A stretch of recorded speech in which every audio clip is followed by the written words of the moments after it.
Hosting vous rappellera qui vous êtes et qui mérite la gloire. Parfois, les serviteurs du Seigneur doivent marcher en boitant, comme Jacob, pour lui rappeler qu'il avait combattu avec le Seigneur. 2. Les faiblesses nous assurent de la grâce et de l'aide de Dieu. 2 Corinthiens 12 9 à 19. Mais il me dit, ma grâce te suffit, car ma puissance s'accomplit dans la faiblesse. C'est pourquoi je me vanterai plutôt volontiers de mes faiblesses, afin que la puissance du Christ reste sur moi. 10. C'est pourquoi je me réjouis des faiblesses, des insultes, des privations, des persécutions et des difficultés que je souffre pour Christ. Parce que quand je suis faible, alors je suis fort. Si vous voulez vraiment voir la puissance de Dieu œuvrer dans votre vie, laissez Dieu travailler avec vos faiblesses. La seule façon dont la puissance de Dieu peut se libérer est par la faiblesse humaine. Plus la faiblesse est grande, plus la puissance de Dieu se manifeste dans votre vie. Dieu aime utiliser des choses petites et faibles. Nous essayons d'offrir à Dieu notre force et les choses les plus puissantes que nous possédons,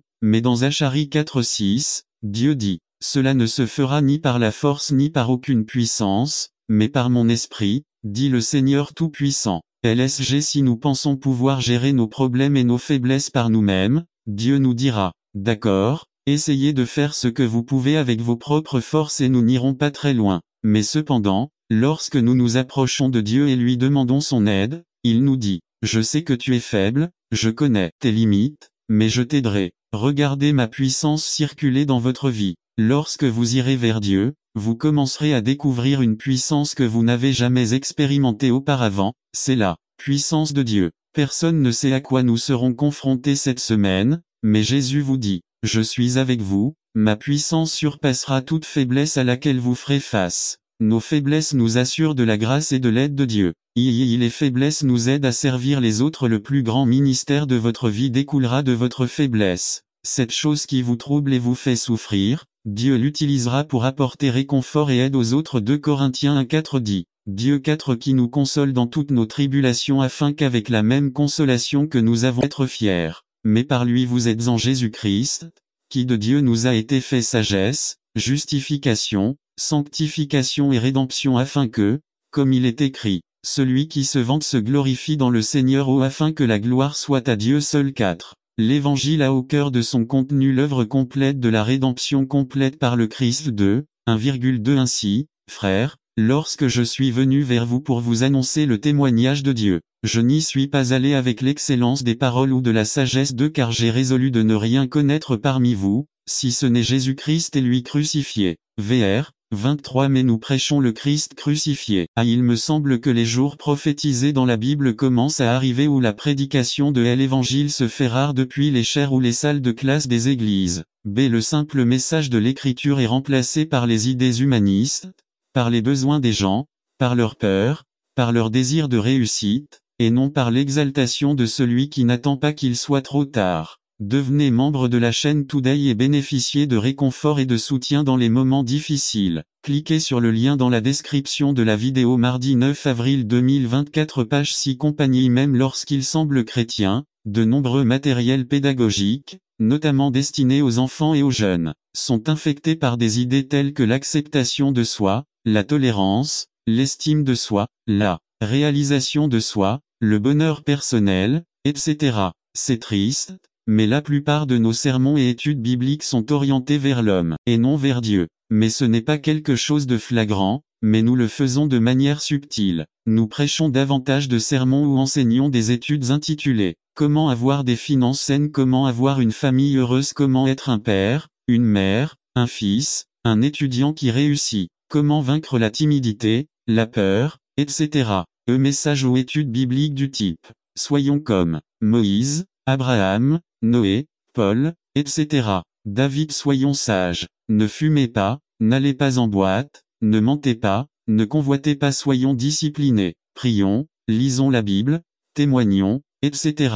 Chacun des types de messages ci-dessus a sa place dans la prédication et l'enseignement. Bien sûr, nous devons imiter les bons exemples. Nous devons appeler les gens à mettre de l'ordre dans tous les aspects de leur nouvelle vie en Christ. Nous devons utiliser les moyens de sanctification. Cependant, nous courons le risque sérieux de 1. Perdre de vue que la Bible ternit chaque saint ou patriarche, de sorte que nous ne pouvons trouver en aucun d'eux le modèle pour obtenir l'approbation de Dieu. 2. que les gens croient qu'ils peuvent assurer leur relation avec Dieu grâce à leur bon comportement. 3. Qu'ils pensent que Dieu les élève à une vie spirituelle plus élevée s'ils font plus de choses. J'insiste. Tous ces types de messages ont leur place dans la proclamation, mais dans le contexte de l'œuvre du Christ pour son peuple. Indicatif impératif. Appel de réconfort de l'évangile. J'ai obéi au Seigneur. Saul a insisté. J'ai rempli la mission qu'il m'a confiée. J'ai fait prisonnier Aga, roi d'Amalek, mais j'ai détruit les Amalécites 21 et du butin. Les soldats prirent des moutons et des bœufs pour les offrir à Gilgal à l'Éternel, ton Dieu. 1 Samuel 15, 20, 21. N'attendez pas qu'il soit trop tard. Devenez membre de la chaîne Today et bénéficiez de réconfort et de soutien dans les moments difficiles. Cliquez sur le lien dans la description de la vidéo. Mardi 9 avril 2024, page 3b. Justifiez vos décisions et vos actions. 20. Malheur à ceux qui appellent le mal bien et le bien mal, qui font les ténèbres de la lumière et la lumière des ténèbres, qui a mis l'amer pour le doux, et le doux pour l'amer. 2. Malheur à ceux qui sont sages à leurs propres yeux, et à ceux qui sont prudents à leurs propres yeux. 22. Malheur à ceux qui sont forts pour boire du vin, et aux hommes forts pour mélanger les boissons. 23. Ceux qui justifient les méchants par la corruption et enlèvent leur droit au juste. Ésaïe 5, 20 à 23. LSG. Quelle que soit la justification que vous souhaitez utiliser, cela ne fonctionnera pas. Dieu sait tout ce que vous avez dit et fait, et essayer de vous justifier devant Dieu n'est qu'une autre façon de vous cacher et d'essayer d'ignorer Dieu. Vous retrouvez vous ruiné par le péché. Le péché détruit nos vies neuves, c'est pourquoi le salut s'est éloigné de nous et la libération n'est pas proche de nous. Nous attendions la lumière, et il n'y a que l'obscurité. Nous attendions la clarté et nous marchons dans l'obscurité. 10. Nous tâtons comme des aveugles contre un mur, comme si nous n'avions pas Dieu. À midi, nous trébuchions comme s'il faisait nuit ayant la santé, nous sommes comme morts. 11. Nous grognions tout comme des ours, nous gémissons comme des colombes. Nous attendons le salut, mais il ne vient pas. Nous attendons la libération, mais elle est loin. 12. Nous vous avons grandement offensé, et nos propres péchés nous accusent. Nous gardons à l'esprit nos défauts et nous connaissons nos maux. 13. Nous avons été rebelles et infidèles au Seigneur, nous n'avons pas voulu suivre notre Dieu, nous avons parlé de violence et de trahison, nous avons élaboré des plans pour tromper les autres. Ésaïe 59, 9 à 13. DHH. Le péché a-t-il détruit votre vie? Dieu te cherche. Où es-tu? Est-ce que vous vous cachez de lui? Est-ce que vous l'ignorez? Essayez-vous de vous justifier devant lui? Chacune de ces actions n'est rien d'autre qu'une tentative de se couvrir de feuilles de figuier, ou de se cacher de la présence de Dieu. Cela ne marchera pas.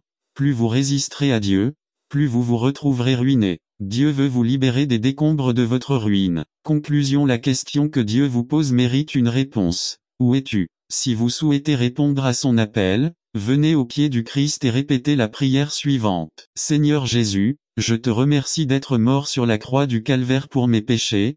Pardonne-moi de m'être caché de toi, de t'avoir ignoré et d'avoir essayé de me justifier devant toi. Je te reçois dans mon cœur comme mon seul et suffisant Sauveur. Reçois-moi comme ton Fils et écris mon nom dans le livre de vie. Amen. N'attendez pas qu'il soit trop tard. Devenez membre de la chaîne Today et en Christ, son Église. Notre salut a scellé notre engagement envers lui. Maintenant, nous vivons dans l'amour et la puissance du Christ, en espérant que n'importe quel jour puisse être le jour où nous sommes convoqués, appelés pour aller au mariage. Le processus ou procédure par lequel nous, croyants vivants et morts, sommes appelés, convoqués au souper des noces de l'agneau passe par l'enlèvement de l'Église. En un instant, en un clin d'œil, la gravité perdra son emprise sur nous et nous serons transportés de cette terre au ciel. Les tombeaux de ceux qui sont morts en Christ seront ouverts et ensemble nous irons en présence de notre Père Céleste. C'est l'espoir de l'Église. Cet espoir est ce qui nous permet de continuer lorsque tout autour de nous s'effondre.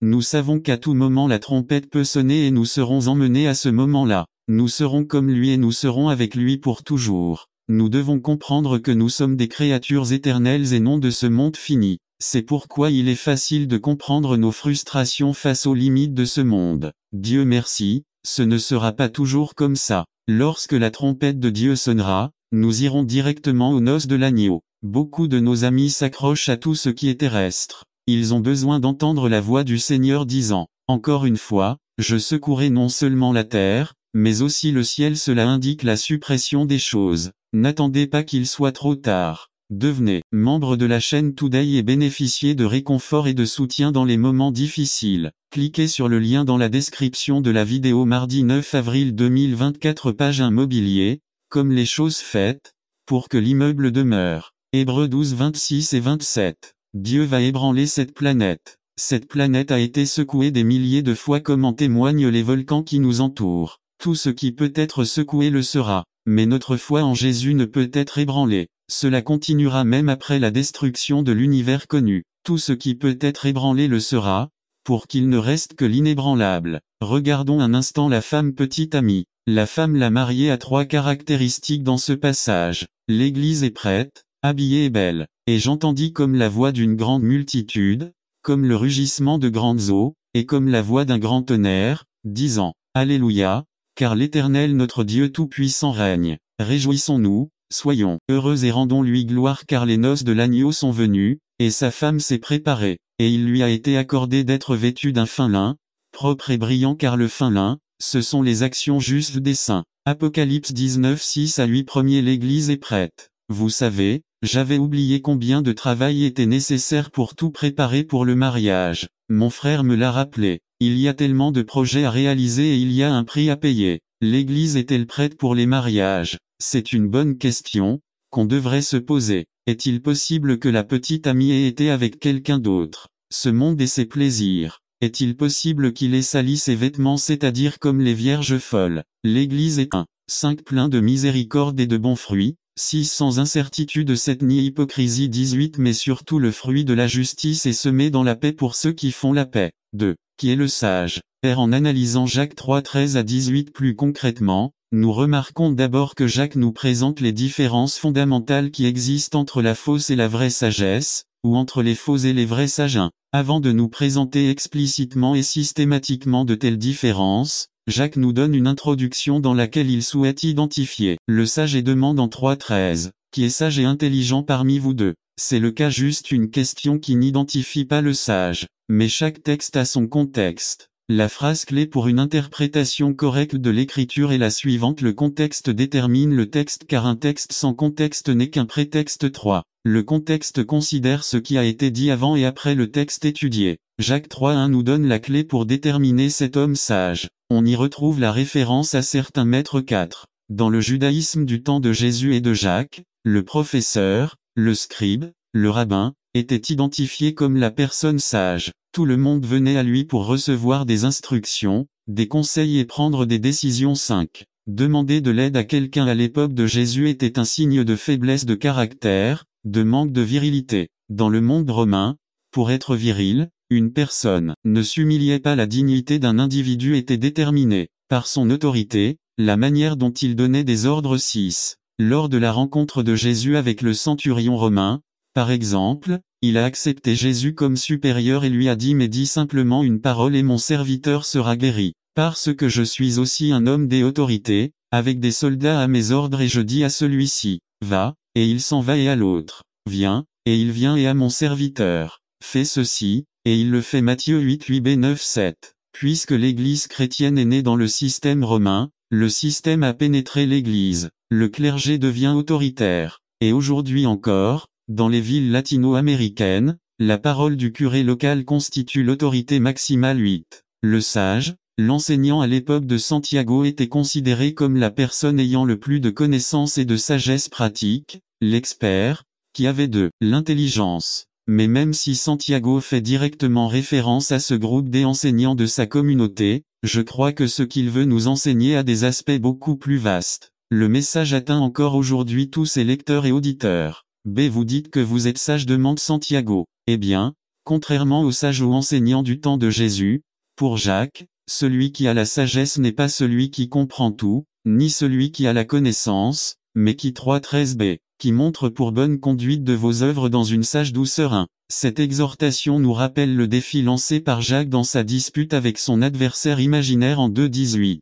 Mais quelqu'un dira, tu as la foi, et j'ai les œuvres. Montre-moi. Il vous a donné la vie éternelle et vous a donné l'opportunité de le servir en faisant le bien et non plus le mal. 3. Maintenant en Christ, nous nous consacrons à l'amour et aux bonnes œuvres. C'est ne cessant de se rassembler. Heb 10h25. 1. comme c'est l'habitude pour certains. Je comprends que parfois des cas de force majeure ne nous permettent pas d'aller à l'église, mais j'ai dit parfois, n'en faites pas une habitude, car il est essentiel de passer du temps avec les croyants et d'étudier la parole dans la congrégation des saints, de nous extorquer. Quand quelqu'un s'approche de vous pour vous corriger et vous aider à servir le Seigneur plus ou mieux, ne le prenez pas mal. Recevez avec douceur la correction qui vous est donnée. 3. Ce jour-là, ce sera fait, le jour du Seigneur, grand et effrayant. Compte tenu du fait que cet événement est sur le point d'arriver, cela en soi devrait nous inciter à rester fermes, sans fluctuer. Conclusion. Je vous invite pour que cette nouvelle année vous proposez d'aimer votre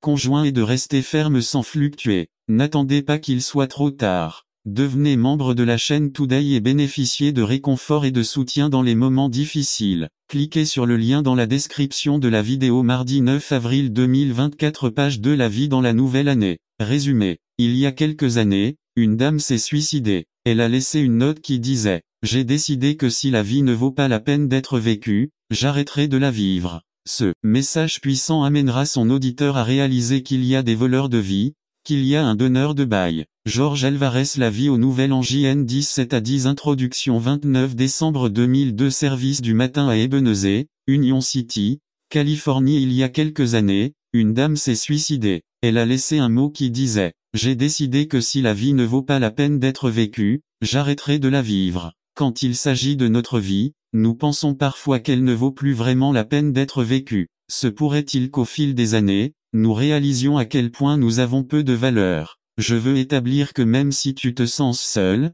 que tu es laid, que tu as peu d'éducation, que tu as des problèmes, que tu n'as pas de travail, que tout va mal pour toi, etc., tu vaux beaucoup. Vous avez tellement de valeur que Dieu a voulu venir vous délivrer du péché et vous donner la vie dans le présent et le futur. Cette vie se trouve en Jésus-Christ. Alors que nous méditons sur une nouvelle année qui est sur le point d'entrer, méditons sur ce que Jésus a dit à propos de cette vie abondante. Il le voleur de vie, disait ladron, ne vient que pour voler, tuer et détruire.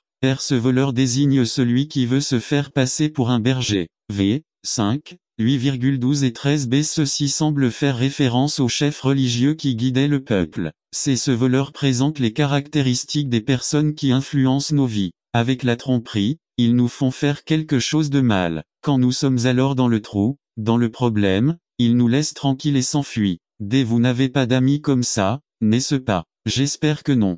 Cette année, il y a peut-être eu des problèmes, des situations qui vous mentent à leur campagne politique basée sur la corruption qui existe dans le cadre politique. Ceux qui partagent cet état d'esprit prétendent que les campagnes politiques sont pleines de promesses creuses qui, à la fin d'un mandat gouvernemental, n'ont jamais été tenues. N'attendez pas qu'il soit trop tard. Devenez membre de la chaîne Today et bénéficiez de réconfort et de soutien dans les moments difficiles. Cliquez sur le lien dans la description de la vidéo. Mardi 9 avril 2024, page 4. Ce sont ces mêmes hommes politiques qui, après leur mandat présidentiel, demandent d'urgence leur réélection pour un deuxième mandat de gouvernement, afin de leur donner une nouvelle opportunité de tenir les mêmes promesses qu'ils n'ont pas pu tenir dans le passé. En n'étant pas réélus, ils créent ainsi un argument pour justifier leur bonne foi dans leur travail politique et une réputation apparente auprès de ceux qui leur ont fait confiance. Laissant au terme de son parcours politique, toutes ces promesses non tenues sur les épaules d'une société qui n'a pas décidé de le soutenir.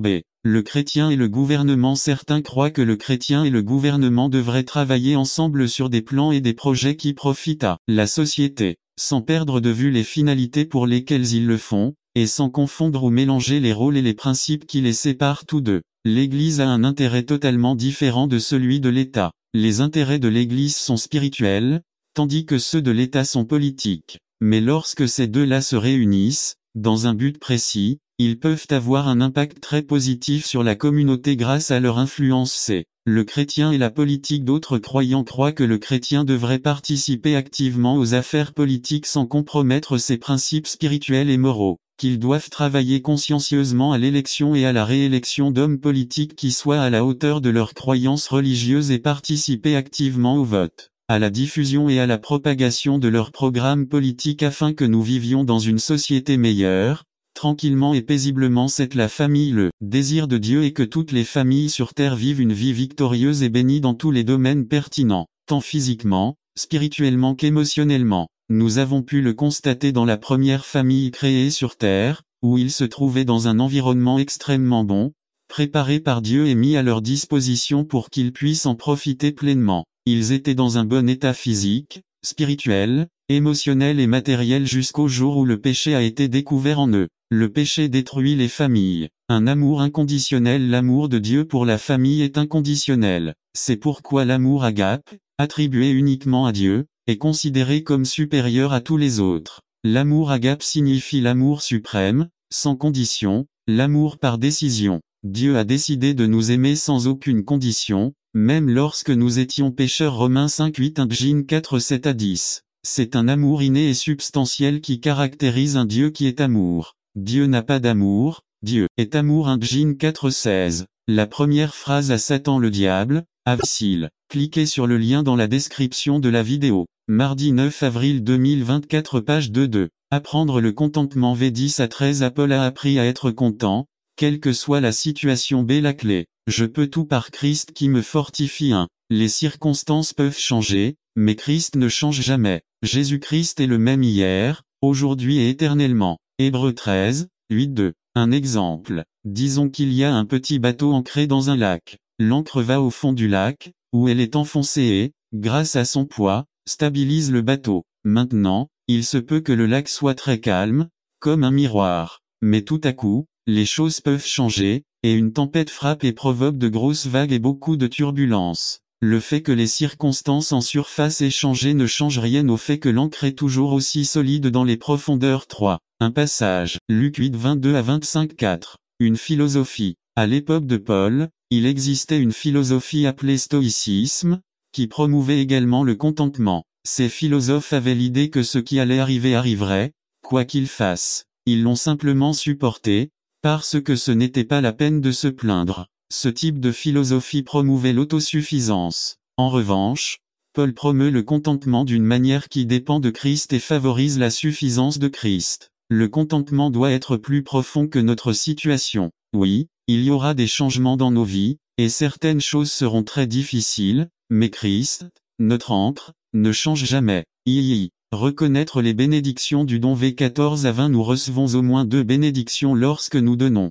Nos offrandes peuvent être considérées comme un investissement. V17-1. Elles porteront du fruit dans nos vies. 2. Elles porteront du fruit dans nos vies. Porter du fruit dans la vie des autres. Mission 3. Ce que Paul recherchait plus que tout. Nos besoins seront satisfaits. V19. 1. Lorsque nous mettons Dieu et ses choses en premier dans nos vies, il prendra toujours prendre soin de nos besoins. Matthieu 6 25-34 2. Il ne pourvoira pas seulement à nos besoins, mais il les pourvoira selon ses richesses. Il possède tout. Dernier salutation V21-23. N'attendez pas qu'il soit trop tard. Devenez membre de la chaîne Today et bénéficiez de réconfort et de soutien dans les moments difficiles. Cliquez sur le lien dans la description de la vidéo. Mardi 9 avril 2024 page 3. Paul envoie ses dernières salutations à l'église de Philippe. Cela se termine comme cela a commencé, en leur souhaitant la grâce. V23 et 1-2-1. La grâce est une faveur imméritée de. Tout comme nous sommes sauvés par la grâce, nous vivons aussi par la grâce. 3. Nous pouvons appliquer tout cela à nos vies par la grâce de Dieu. Application. Nous avons 3 domaines d'application soutenus par 2 Corinthiens. Est-ce que je contrôle ce qui entre dans mon esprit? 2 Corinthiens 10 3-5. Prenant toute pensée captive. Tableau de Philippiens 4-8 à placer dans les zones de tentation. Et jeu du contentement en Christ. 2 Corinthiens 12 9-10. Pour l'amour de Christ. Heureuse parabole racontée par Jésus. Nous verrons les graines suivantes dans les différents terrains. Graines qui tombent à côté du chemin, graines qui tombent sur un sol rocheux, graines qui tombent parmi les épines, graines qui tombent sur une bonne terre. Voyons donc chacune de ces graines dans les différents terrains et comment elles se caractérisent. Chaque croyant ou personne qui entend l'évangile a semence qui tombe à côté de la route. Matthieu 13, 4-1. Aucun agriculteur expérimenté ne plantera des graines au bord de la route. Mais ce serait le cas si le fermier semait des graines spirituelles. La graine qui tombe sur le chemin est celle dont l'esprit est très occupé par des choses qui ne viennent pas de Dieu. 3. La personne qui permet à ses pensées d'aller au-delà de ce que Dieu dit réellement. 4. La parole de Dieu dit, allez et faites des disciples. Marc 16-15. Nous ne savons donc pas sur quel fondement il y a des graines qui tombent sur un sol rocheux. Matthieu 13-5-1. Les problèmes dans la vie sont nombreux. Jean 16-33 dit, dans le monde, vous aurez des tribulations mais croyez-moi, j'ai vaincu le monde. N'attendez pas qu'il soit trop tard. Devenez membre de la chaîne Today et bénéficiez de réconfort et de soutien dans les moments difficiles. Cliquez sur le lien dans la description de la vidéo. Mardi 9 avril 2024 page 1-2. Beaucoup de nos frères qui ne sont pas restés c'est parce que la graine est tombée sur un sol rocailleux. Ils n'ont rien fait pour gaspiller de l'argent. Le bien racine par la mise en pratique de la parole de Dieu. La prière et le jeûne pour soi-même commencent à s'enraciner dans la vie du croyant. Pour ainsi dit la Biblia. Faites mourir les œuvres de la chair. Romains 8, 13 et 14 disent. Laissez-vous guider par l'Esprit de Dieu. N'attendez pas qu'il soit trop tard. Devenez membre de la chaîne Today et bénéficiez de réconfort et de soutien dans les moments difficiles. Cliquez sur le lien dans la description de la vidéo. Mardi 9 avril 2024. Page 2. Toi, moi et nous résumé. Ce sermon nous amène à comprendre que nous ne sommes pas seuls. Il y a d'autres personnes qui nous aident dans le ministère. Dieu nous a donné ce peuple pour établir son royaume sur terre. Par Samuel Malavé. Toi, moi et nous prédication par Samuel Malavé 15 décembre 2002. Introduction. Dans la vie, nous trouvons des gens qui sont ce que nous appelons peut-être égoïstes. Parfois, ils sont connus de personnes qui ont leur propre intérêt et non celui des autres. Ces personnes sont également classées comme des personnes immatures. Maslow, le grand psychologue et sociologue, a déclaré qu'une personne atteint le sommet de ce qu'il appelle la pyramide sociale en répondant aux besoins des autres. En d'autres termes, la personne qui peut placer qui elle est chez une autre personne a atteint la place la plus élevée de la pyramide de Maslow. La Bible parle également d'une règle à respecter. Cette règle est d'aimer Dieu de tout votre esprit, de toute votre âme et de tout votre cœur et d'aimer votre prochain comme vous-même. Mais même dans la Bible, nous voyons des cas de personnes qui n'ont pas atteint cet état de maturité. Mon objectif ce soir est que vous atteigniez un degré de maturité plus élevé. Quel que soit votre âge, si vous décidez vraiment de mûrir, vous deviendrez une personne plus de nous battre et de nous critiquer. Efforçons-nous plutôt, sacrifions-nous et attendons patiemment les fruits. L'Esprit du Seigneur est sur moi, parce qu'il m'a oint pour apporter la bonne nouvelle, il m'a envoyé pour guérir, pour proclamer la liberté, pour prêcher une année de grâce du Seigneur. Fernando Ocampo 12 janvier 2005. N'attendez pas qu'il soit trop tard. Devenez membre de la chaîne Today et bénéficiez de réconfort et de soutien dans les moments difficiles. Cliquez sur le lien dans la description de la vidéo. Mardi 9 avril 2024 page 2. La puissance du défi résumé. Le défi que Jésus nous présente nécessite des gens ordinaires pour un travail extraordinaire. Par Fernando Ocampo. Le pouvoir du défi. Matthieu 14 13 à 21. Introduction. Peut-être avez-vous entendu parler du pouvoir des mots, ou peut-être avez-vous entendu parler de l'énergie positive, ou le pouvoir de la pensée positive. Beaucoup de gens recherchent tout ce qui est positif car cela stimule leur vie. Aujourd'hui, je veux que nous apprenions le pouvoir du défi. Défier signifie provoquer, défier, inciter à la compétition personnelle. De nombreuses personnes n'aiment pas les défis parce qu'elles ont peur de l'inconnu ou parce qu'elles se sentent trop inadéquates pour affronter ce qui les attend. Souvent, les défis ne sont pas bien reçus parce que les gens sont bien dans leur zone de confort et satisfaits de ce qu'ils ont. D'un autre côté, il y a des gens qui aiment les défis et les risques. Il existe une émission télévisée intitulée Fear Factor. Le facteur peur. Dans ce programme, les concurrents reçoivent un prix qu'ils peuvent gagner. Mais pour l'obtenir, ils doivent passer une série de tests psychologiques pour vaincre leur peur. Ce programme est conçu pour enseigner aux participants qu'un défi demande des efforts et de la persévérance. Transition. À une occasion, Jésus a lancé à ses disciples un grand défi qui ne nécessitait aucun type de test psychologique, mais la foi. Lisons le passage de Matthieu 14 13 à 21. Le défi que Jésus nous présente est totalement différent. C'est un défi qui requiert des gens ordinaires pour un travail extraordinaire, et des personnes imparfaites pour accomplir le dessein de Dieu. C'est là que réside la puissance du défi que Jésus lance à notre Église. C'est dans ce contexte que se déroule le texte. Jésus vient de recevoir une mauvaise nouvelle concernant son cousin Jean-Baptiste qui a été décapité. C'était une période difficile pour le Seigneur et il avait besoin de temps pour faire son deuil, de temps pour clarifier beaucoup de choses qui étaient sûrement dans son esprit et dans son cœur. Jésus avait besoin de temps pour être seul avec le Père. La foule entendit parler de ce qui était arrivé à Jean, mais ne montra aucune sympathie envers Jésus. L'affaire de Juan n'avait pas d'importance. C'est pourquoi, lorsqu'ils voient Jésus traverser la mer sans y penser, ils le suivent à pied le long du rivage. Ils ont dû aller à une telle vitesse qu'ils sont apparemment arrivés avant lui. En arrivant de l'autre côté, Jésus réalise qu'il doit se concentrer à nouveau sur le dessein de Dieu. En quittant le bateau, Il voit une grande foulée, au milieu de son deuil personnel, Jésus fait ce qu'aucun formait. Si vous voulez suivre Jésus-Christ, vous ne pouvez pas prévoir un retour en arrière. Dieu est sous contrôle. Vous devrez quitter les soi-disant amis, arrêter de fréquenter lesdits lieux, changer de quartier, ne pas parler à la personne avec qui vous êtes infidèle à votre partenaire, ne pas gérer les finances qui vous font chuter. Il faut faire tout ce qu'il faut pour éviter les rechutes, recoller les morceaux et ne plus revenir. Jésus prévoyait un succès continu de